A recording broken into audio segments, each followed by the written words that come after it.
Okay, so today we are diving into a pretty provocative concept from author Adam O'Brien, PhD. It's called the recovery healer.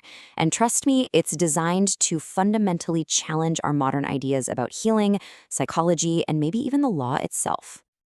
So, the whole idea really kicks off with this pretty radical question. What if the very systems we built to help us are actually trapped in the same cycles of dysfunction they're supposed to fix? Think of it like a doctor who's treating a patient for lung cancer while smoking a cigarette.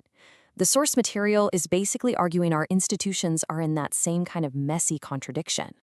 Right. So the crucial point being made here is that our institutions aren't just failing to solve the problem, they might actually be perpetuating it. The argument is that they're not just part of the problem. In a lot of ways, they are the problem. And this quote from the source material, man, it just cuts right to the heart of the issue. It's not just a critique, it's asking a huge question. Who's going to lead the way? It suggests that the very people and systems we trust to guide us are lost, and we need a totally new kind of compass to find our way out. So, if the established frameworks are the problem, where do we even begin to look for answers? Well, the source material argues that to really understand the crisis, we have to look beyond the world of traditional psychology. The argument here draws a very clear line in the sand. It's basically saying that the field of recovery is its own thing, totally separate from psychology, and that it has a unique expertise in areas like spirituality and morality. And this isn't just some academic turf war. It's a fundamental redefinition of what real healing actually requires. And the whole purpose of this new profession is to be a voice for the voiceless, to actively advocate for those people who have been, chewed up and spit out by the current systems. So it's a role that's presented as being born not from some theory in a book, but from a deep sense of moral purpose. Okay, so if our current systems are broken, what's the alternative? This is where the source introduces its solution, this new profession called the recovery healer. So let's break down what that actually means. Now, this isn't just a new job title. It's a whole new way of thinking about and facilitating healing. It's built on what's called a dissociative informed model. In simple terms, this just means it recognizes that trauma can cause us to disconnect or dissociate from parts of ourselves and the world. The recovery healer's job, then, is to help people reconnect.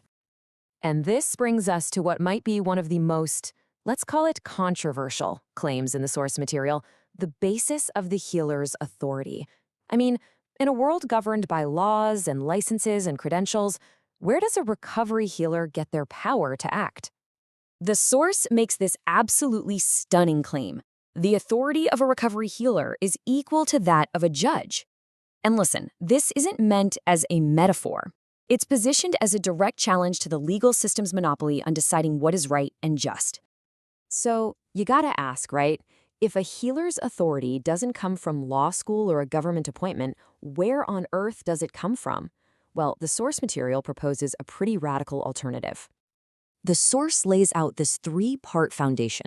First, their authority is rooted in moral ethics, sort of a universal sense of right and wrong that goes beyond any written laws. Second, this wisdom is taught by the collective unconscious. You can think of that as a shared, deep reservoir of human experience that we can all tap into. And finally, it's legitimized by unconscious informed consent, which is the idea that on a deep instinctual level, our inner selves actually agree to be guided by this higher wisdom, even if we're not consciously aware of it. Okay, so what does a recovery healer actually do with this kind of authority? How does this pretty abstract power translate into real-world action? And this right here gets to the absolute core of the healer's proactive, maybe even interventionist role. The concept argues for addressing the root causes of trauma before a person might even consciously recognize they need help or even be willing to face it. So the healer's mission really is to go where traditional systems can't or won't. They're not just treating the symptoms, they are digging down to the very root of the trauma. And according to this model, they aren't waiting for permission. They're acting from a kind of self-proclaimed moral imperative to step in. All right, so what's the big picture here? Let's zoom out. What kind of world is this recovery healer concept actually trying to create? Ultimately, this is a call for a revolution in how we think about power and healing. I mean, just imagine a world where the most respected leaders aren't necessarily the politicians or the CEOs, but are instead the people with the deepest well of empathy, the most lived experience, and the courage to speak truth to broken systems. That's the future this concept is aiming for.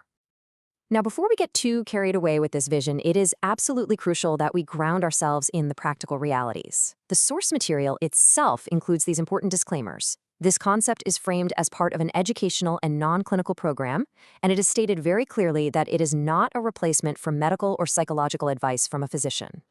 So in the end, the concept of the recovery healer challenges us to ask a really fundamental question.